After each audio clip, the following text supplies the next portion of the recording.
નમસ્કાર મિત્રો, મારી પીઆર ગુજરાતી ચેનલમાં તમારું સ્વાગત છે।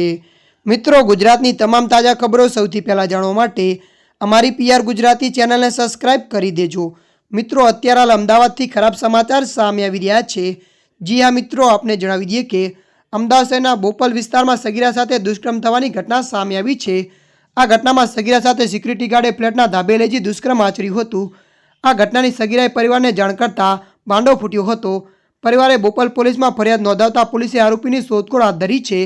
મળતી માહિતી અનુસાર વધુ આપને જણાવી દઈએ કે બોપલમાં સિક્યુરિટી ગાર્ડે 17 વર્ષીય સગીરા પર દુષ્કર્મ આચર્યાની ઘટના સામે આવી છે। સગીરાએ ઘટના મામલે પરિવારને જાણ કરતા સિક્યુરિટી ગાર્ડ સામે પોલીસ ફરિયાદ કરવામાં આવી છે। સિક્યુરિટી ગાર્ડે સગીરાને ફ્લેટના ધાબે લઈ જઈ દુષ્કર્મ આચર્યું હોવાનું જણાવ્યું છે। આ મામલે પોલીસે ગંભીરતા લઈને હાલ સિક્યુરિટી ગાર્ડને શોધવા તપાસ હાથ ધરી છે। ત્યારે મિત્રો, હાલ માટે આટલું। મળીશું નવી અપડેટ સાથે। જો તમને અમારો વિડીયો પસંદ આવે, લાઇક, શેર અને સબસ્ક્રાઇબ કરી નાખજો। ધન્યવાદ।